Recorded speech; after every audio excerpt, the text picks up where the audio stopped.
Good evening, everybody. It's a great start. Good evening, everybody, not body. Welcome to Wednesday. It's the Duckhook Show, and we're glad that you could join us once again. We already see plenty guys in the chat line hopping on and making their comments and communicating with each other, which is always great.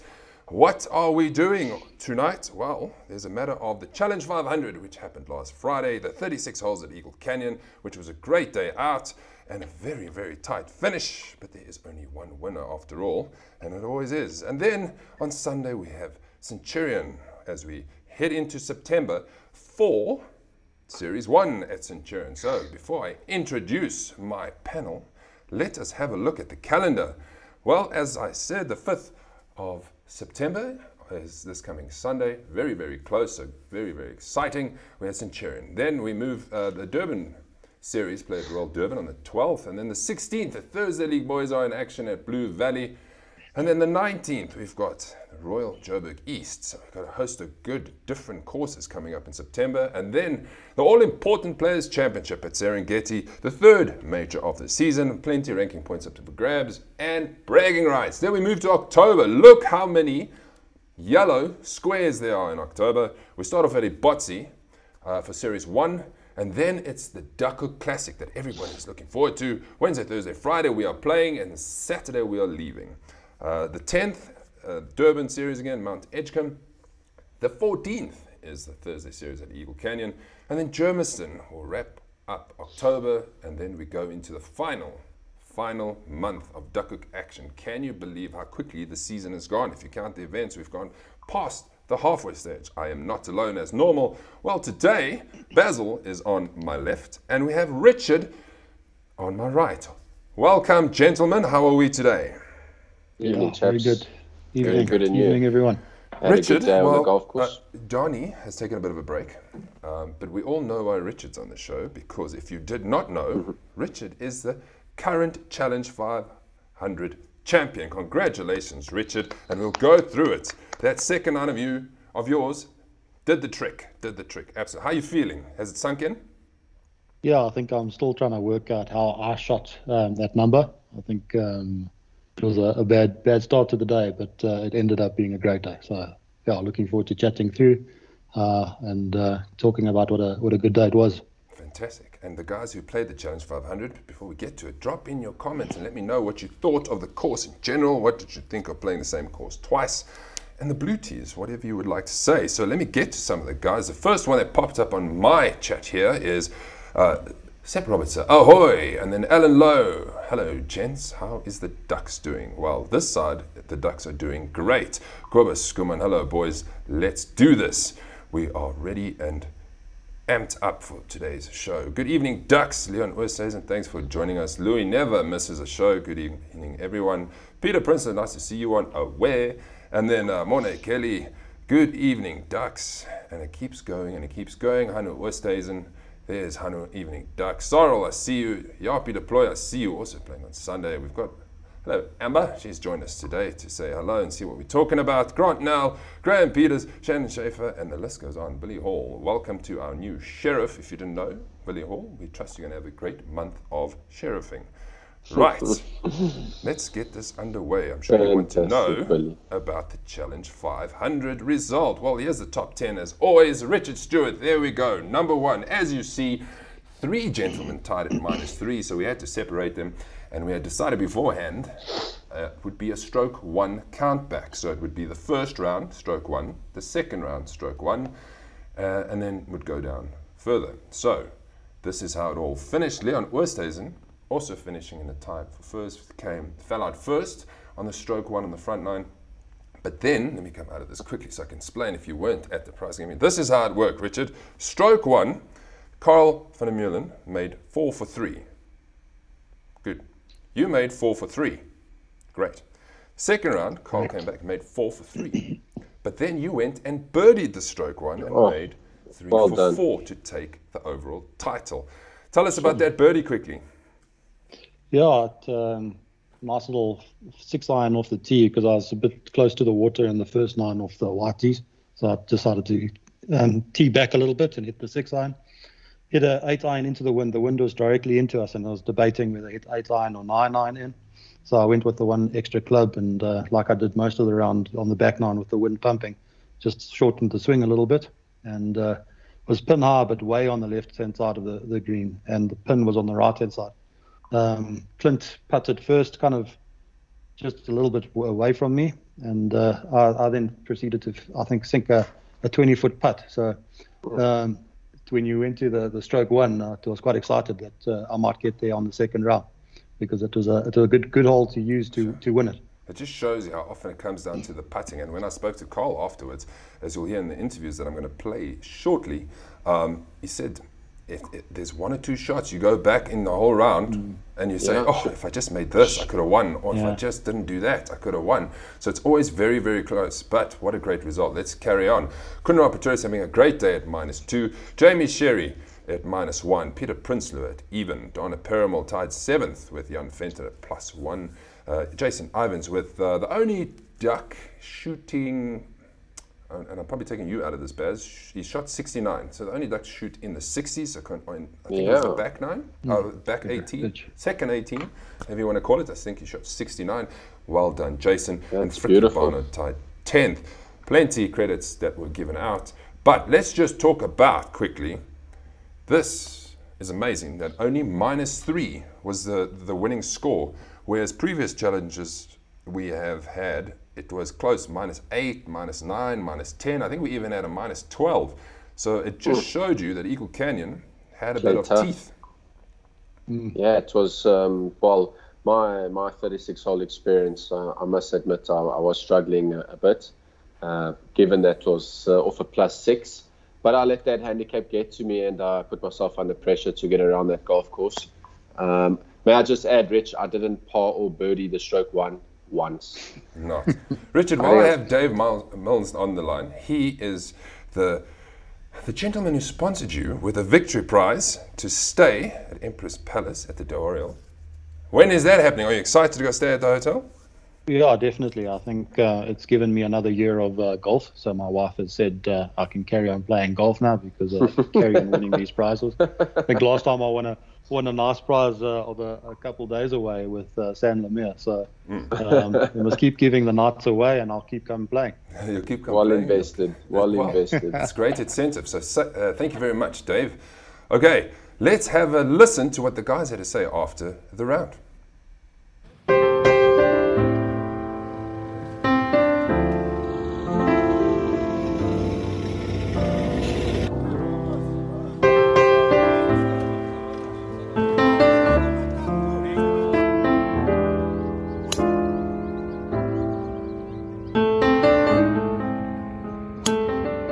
Yeah, thanks, Maz. What can you do? There's so many shots that you now go through your head. You could have saved one there or one there that could have given you the victory. But with not having the game book, you don't know. So, yeah, that's golf. Plenty ranking points for you once again. It's almost 450 ranking points, which is going to help with your current run of form. Put all the dates in my diary for all the Sunday leagues because I have to get to 22 games for the year to qualify. But I'm definitely planning to get there, and hopefully I'll be in contention. Played well, played better on the whites, enjoyed the whites, struggled on the blues, but overall I hit the ball pretty well. Some birdies, struggled with my putting a bit, but overall a thoroughly enjoyable day. Seems to me like your form is just continuing. I'm hitting the ball well. I had a bit of a lesson with Baz at Daneford, and he gave me a few pointers, and since then I've just been consistent. Started very slow, had a bad first 9, only shot 54, then came back, got a 45, then yeah, it wasn't really good, +8 for the day so far.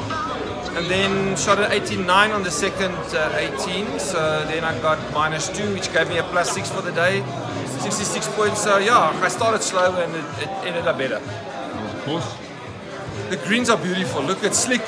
It's really, look, I've always loved this course. It's a beautiful course. The wind was pumping at stages. And playing off the blues was very tricky because some holes you were not sure exactly what to do. I must say the course was lovely. Eagle Canyon hosted it very nicely. The course is very green at this time of the year, I must say. My game was actually not too bad, considering a couple of months ago that I was sick and trying to get back into it. Today was actually quite nice. First round was better than the second round. But I had a lovely 4-ball, great bunch of guys. But as usual, Chalice 500 is one of the fantastic events, my favourite event of Duckhook on the Duckhook calendar. No, I can't believe it. I'm feeling ecstatic. Really, really awesome day out today. I started incredibly poorly. I shot a +7 on my first 18. I just thought on the back nine, just have a bit of fun. Worked out my wedges, and that just seemed to pull it all together. But I think the big thing was the back nine or the front nine on the second 18. It really helped. I think I went at one stage I went birdie, eagle, and that kind of just kicked me back into gear. So that was a great day out, great company, really awesome day. Just quickly, what was the best part of your golf today? I think just the way I controlled my iron shots in the wind. I think the wind picked up in the back nine, and I just shortened the swing a little bit, and the irons really worked. And these greens were fantastic. Eagle Canyon must definitely be praised for the quality of the greens. Yeah, the ranking points are important. So I think I slipped down quite badly after not getting through on the team knockout with myself and Kira. And then also just with a poor performance at State Mine. So to bounce back and to come straight up to the top again, it's really cool. The major at Serengeti is always an awesome one. Great challenge, and it's going to be a good one to be part of. Nice atmosphere. And Baz, you're telling me that you left at 10 o'clock in the evening. So a nice little jaw for you. Yeah, it was fantastic to actually just have a bit of a social gathering, even though we did keep our distance between everybody because everybody felt at home in the clubhouse. Mm-hmm. But yeah, it was a phenomenal vibe, and golf was good, entertainment. They had some karaoke, and yeah, we had a few cappuccinos. I'm sure. Kubas makes a good point here. The wind was pumping. I would like to add to that. The wind was not only pumping. I think it was 4 nines of different weather condition, which also made it interesting. When we started, it was overcast with a bit of drizzle, cold, and then it cleared up. It was nice. And then I think probably the third nine, the wind started picking up. And as you see, that added to the challenge of the Challenge 500. Dag sê Nico Kruger, thanks for joining us. And he also says the course looks immaculate. And he is not wrong. The course was really, really good conditions. Richard, it's time for you to take us through your second 18, starting on the 10th.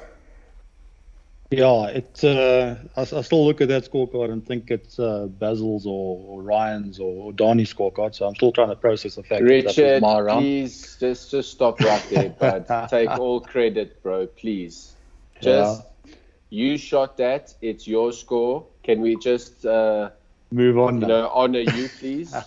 Please just honor me. So go for it. Go for it. So it was a good round. I started back on the 10th, and playing off the blues, you always wonder, do you need to attack the course a little bit more, whatever it might be? But I just played the hole in front of me. So yeah, started off on the back nine there with a bogey and a couple of bogeys, and came in at 38 on the inward nine, if you want to call it that, for me on that 18. But then I turned, and I actually started that front nine quite poorly. I hit a 6 iron to about 150 meters down the fairway, but it was on the fairway at least. And things turned from there. I hit the green. I think if you have a look at my stats that I've done, I was 7 fairways out of 7 and 9 greens out of 9. So it was just one of those rounds where the swing was grooved, everything was happening.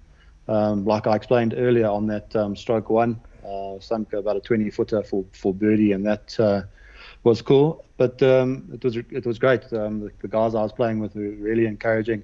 At some stage, they were even saying, let me hit the ball a little bit further left so that you can get a line on the green or whatever it might be. So it was great atmosphere. I think Michael, the guy we're playing with, said, yes, he really wants to see an under par score. Then this was after I got the eagle on the par 5. But yeah, I think on that par 3 where I got the birdie, I hit it pretty close with a good little putt. Got a little bit of luck off the back of the hill, then rolled back down onto the green. Gave me quite a nice little putt. And then the eagle, we were standing on that par 5, and I was thinking of just hitting a 6 iron into the middle of the fairway and playing up. And I think one of the guys said, "Oh no, it's only 210 to carry. Why don't you take your driver?" Yeah. So I pinned my driver, hit a 9 iron into that green, and made the putt.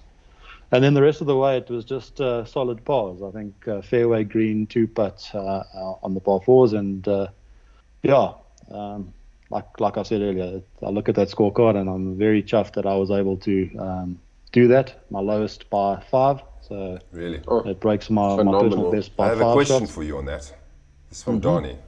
Is that a PB, Rich?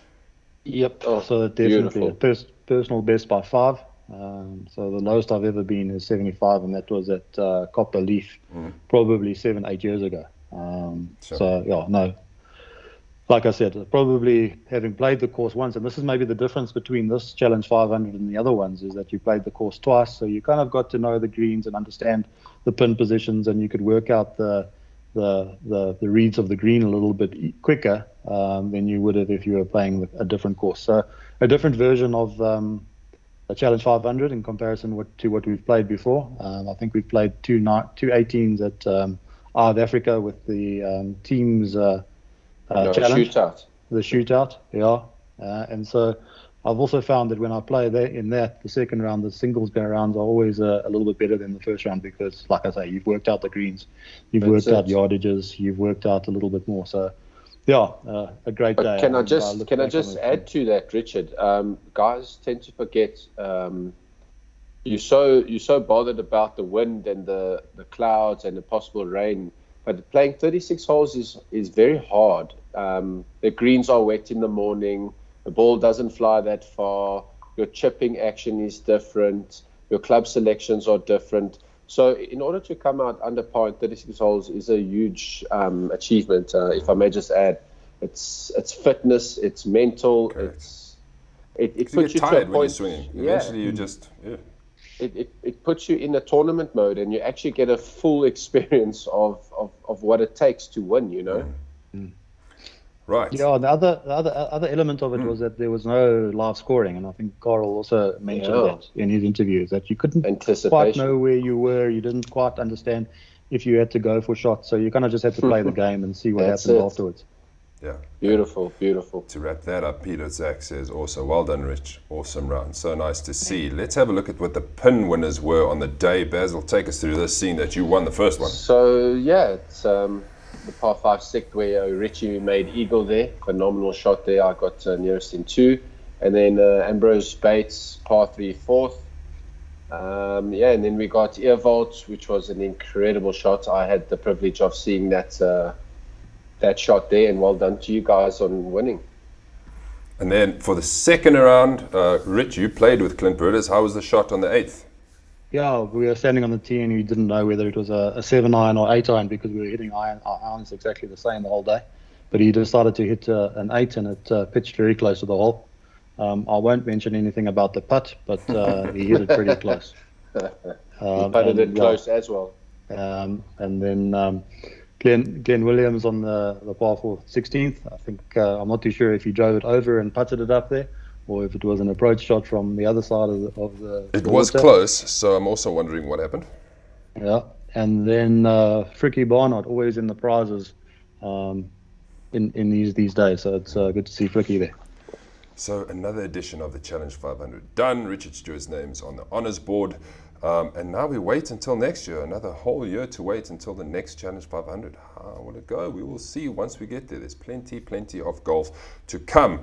Right, we're moving on to Centurion for Sunday Series 1 at coming up this Sunday. But before I want to do this, there is a matter of 35 days to go, gentlemen. The countdown to the 6th edition of the Duckhook Classic has begun. Highland Gate is once again the home of the Classic for the ultimate test of golf. A record field will battle it out over 3 days and 54 holes, where every shot counts. 3 days of medal golf and camaraderie. Who has the grit to be the best? Who will conquer? It's the 2021 Duckhook Classic at Highland Gate. Oh, I cannot wait. That's always a highlight of my year. It's a great coming together of Duckhook players for 3 days, and we just enjoy it. And 3 days, not only 2 like the Challenge 500, now we've got 3 separate days on a magnificent course. And I'm sure most of you watching here can't wait either. As Mornay says, whoop, whoop, definitely whoop, whoop. So we'll build up to that in the next couple of weeks. Don't forget, there's always the case of splitting the teams for the Fats vs. Maz internal team comp. plus all the other cool things that happen. But as we go, Fats and myself are going up next Friday because we have meetings with the general manager, etc., so that we can make it as awesome as possible and check all the venues and audio equipment and so on, because every year it gets bigger and better. I can tell you there's over 50 players, so it's still a record. We started off well, but it's come down to 50, which is a nice manageable field. Right, time for some Centurion. Before we go into the nitty-gritty, this is how Sunday Series 1 Top 10 stands. After 8 rounds on the series, Randall Chetty continues to lead, and he's leading by 9 points over Pranay Pandey. Basil, there you are, tied second with Pranay on 242 points. Dani is up there in 4th with Steve Saunders. Kobus Skuman is in 6th on 233.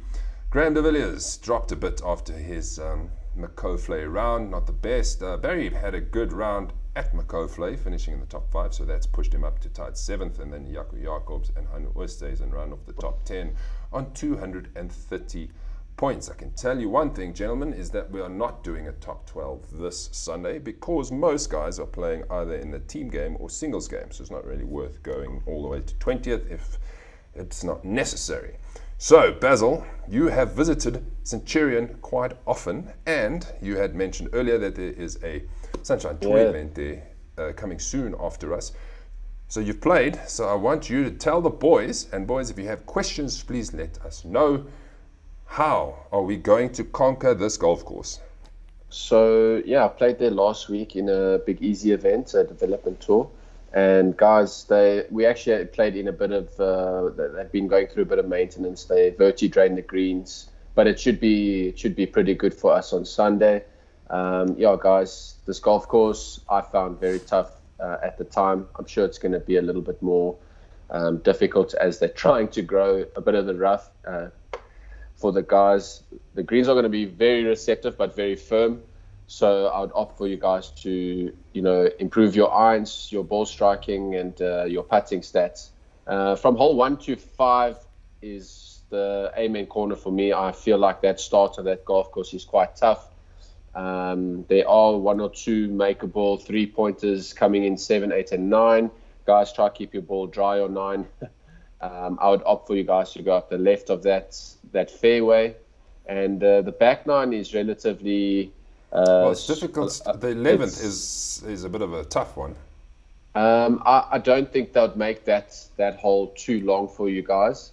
It will probably be 155, 165 come the day, given that all the traffic that's going to be going through on the Sunday. So, but I would actually like it if they push it further back, to see if the guys can pull out some 3 woods and some 5 hybrids, 4 hybrids in there. And then, 11, 12, and 13 is where you guys are going to try, preferably make most of your points and try not make mistakes there, as the par 5 15th gets relatively tough if the wind blows off the left. So you've got OB left and right there. So that's quite a competitive par 5. And then 16, 17, and 18 is an awesome finish. I really, really do enjoy that finish. If you are in contention, I'd advise that you try to keep the ball in play and just make your bogey 2-pointers and run as fast as you can. You did say that the greens are going to be very fast. How They're fast going to be is fast? A week before tournament, they're probably at 10, 11. But because they're verti drained, I'm sure they're going to be at about 12. But who knows? It might even rain before Sunday. We don't know what weather we're going to get, but they're going to be pretty pure. You guys are going to be stoked with the roll of the greens. I just want to drop this in here. Nico Kruger, thanks for joining us. Highland Gate is on my bucket list of courses for me. My friend, you've got to get out there. So if you want to come on the tour, just say. It will be interesting. But it is definitely in my top 5 for sure. Okay, Rich, Centurion, what's your synopsis of Centurion? Yeah, it's one of those courses that you have to keep straight off the tee. I know that's probably an overused statement, but with the houses as close as they are right and left, it causes quite a bit of havoc getting close to those houses.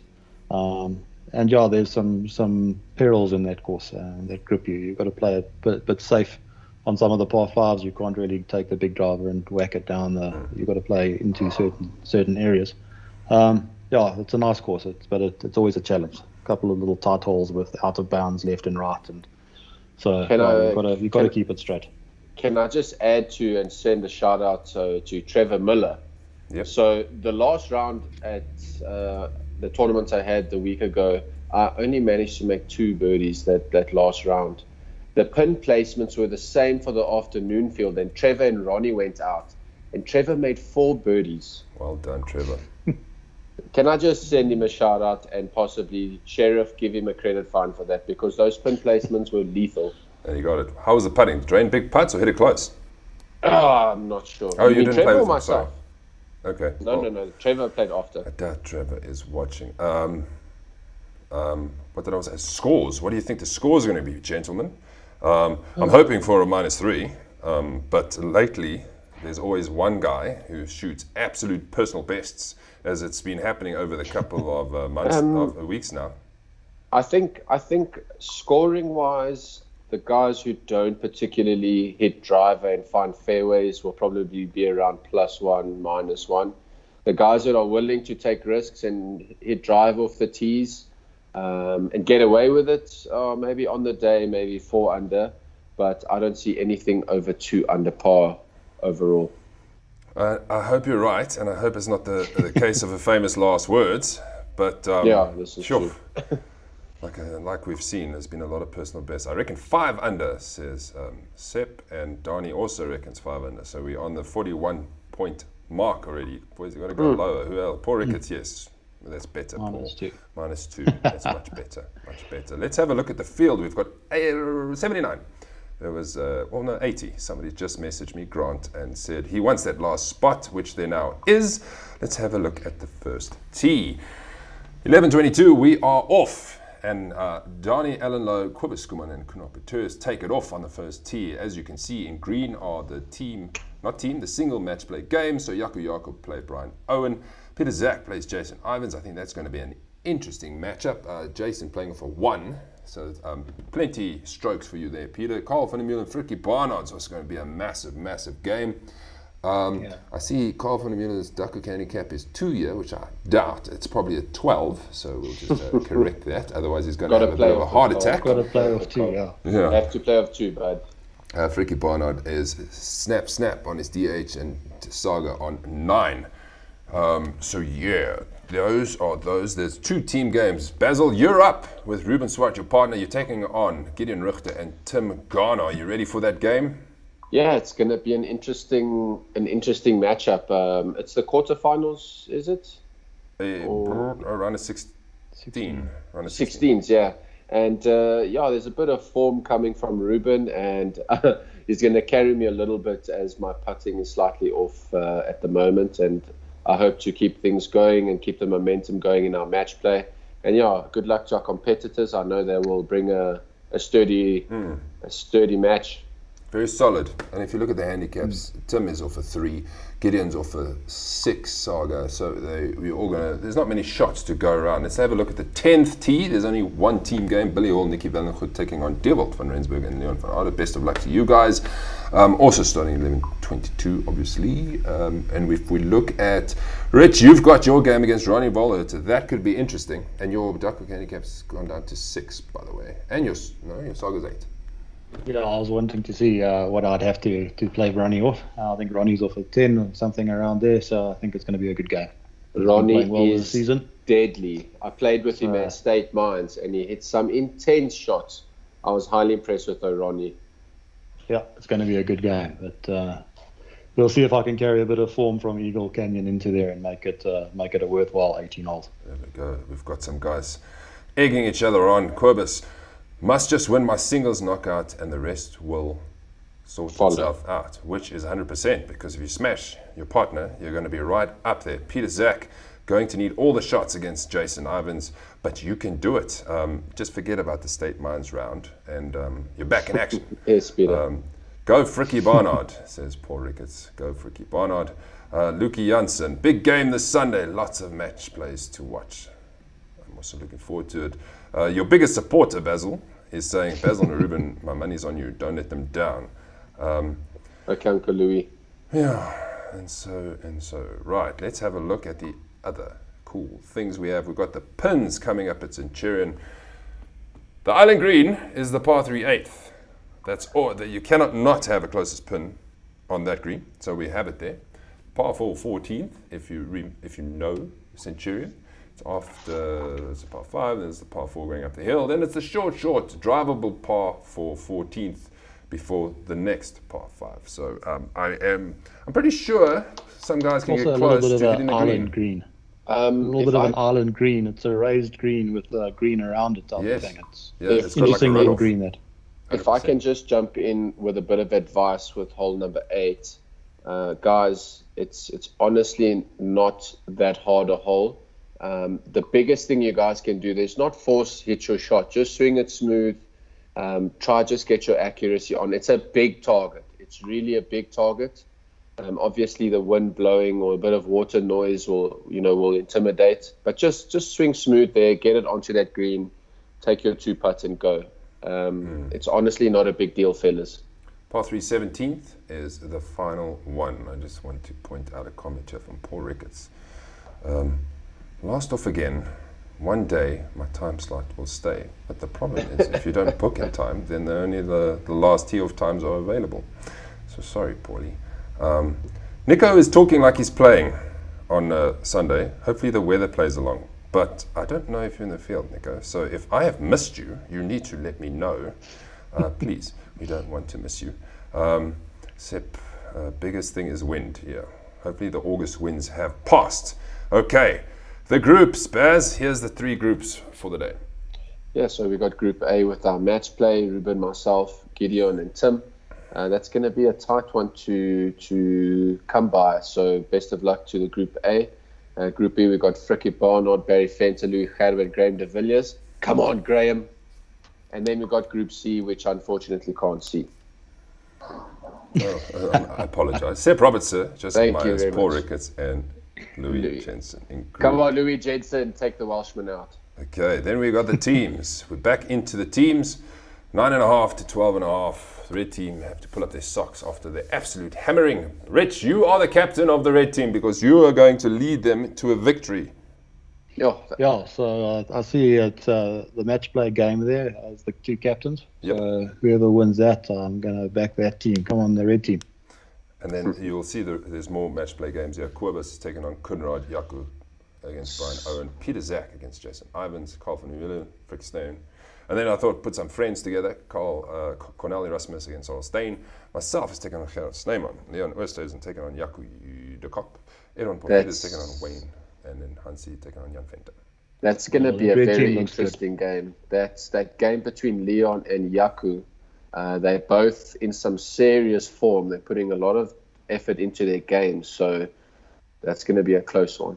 Yeah, it's going to be a close one. So it will be interesting to see because we've said that before. It's going to be close, and then boom. And they're never close. Bang. And they're never close. Yes, okay, he's coming. He's not playing on Sunday.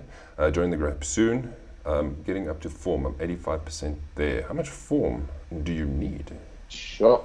Yeah, I'm taking it seriously. I wonder what handicap he plays off. Coming in hard for next year. 100% coming in hard for next year. Okay, well, that's a wrap of those 2 things. We're just going to spend 5 minutes quickly touching on the FedEx Cup, gentlemen. And as we saw, what a great, if you stayed up for 6 extra playoff holes, what a great tournament that was, the BMW Championship with Patrick Cantlay and Bryson DeChambeau went 6 extra holes. What a playoff. Let me just say, how good is Patrick Cantlay's putting? He's phenomenal. To have to do what he did with the hype of Bryson, right beside him is just it's outstanding. And Stuart Sink actually brought something to the tour's attention where he's not as highly rated as the Rorys and the Dustin Johnsons, but he's just silently solid. Every part of his game is just about flawless, and that's the thing with Patrick Cantlay. He wins with the utmost modesty and calmness, and we want him to win because he's just got this gentleman, very classy way about himself, and Bryson, on the other hand, I'm not so sure about how we feel about him, but I think we've got to give. I think we've got to give him a chance. BMT is a bit. We got to give him a chance. You know, he puts a lot of work into his game. He's well committed.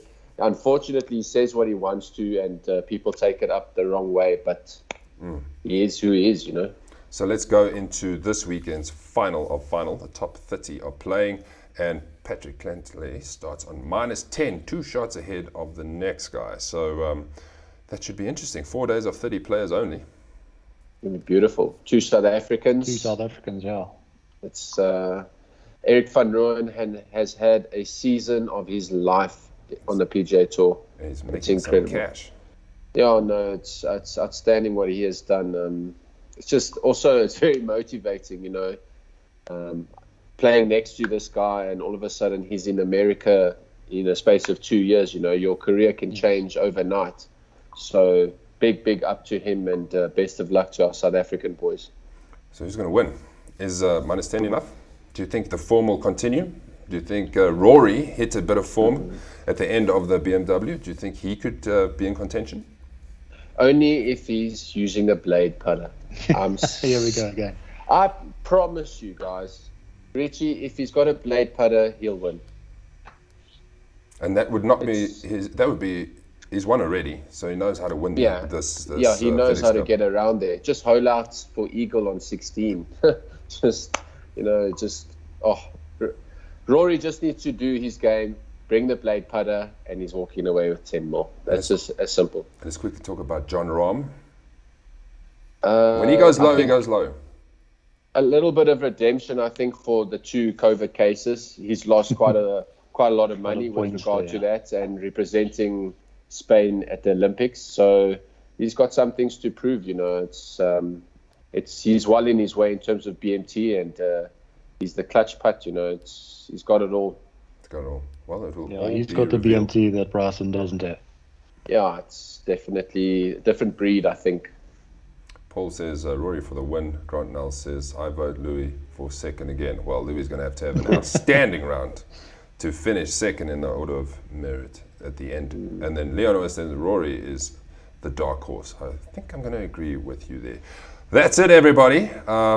What's next? I can tell you one thing, is that there will probably not be a show next Wednesday. We'll take the week off because there is no Thursday or Sunday event, and then we will come back the following week and build up and review Centurion and build up to Blue Valley, and we have got Royal Joburg on the same week. So plenty golf, so that we can get the qualifiers out for the Players Championship. So these are the final rounds to get into the Players Championship. So keep an eye open for how your qualifying is going. If you haven't seen the list on the info group, it is there. So if you're in the top 12, then if you can't make it, you let me know so I can allocate the next guy down. Otherwise, we will all be at Serengeti on Friday the 24th of September. Looking forward to that one. Thank you very much, Richard, for joining us. Thank you, Matt. Congratulations once again, Basil, as always. But we'll see everybody in 2 weeks' time. Thanks for watching. And I've got to play this again because it's cool. The countdown to the 6th edition of the Duckhook Classic has begun. Highland Gate is once again the home of the Classic for the ultimate test of golf.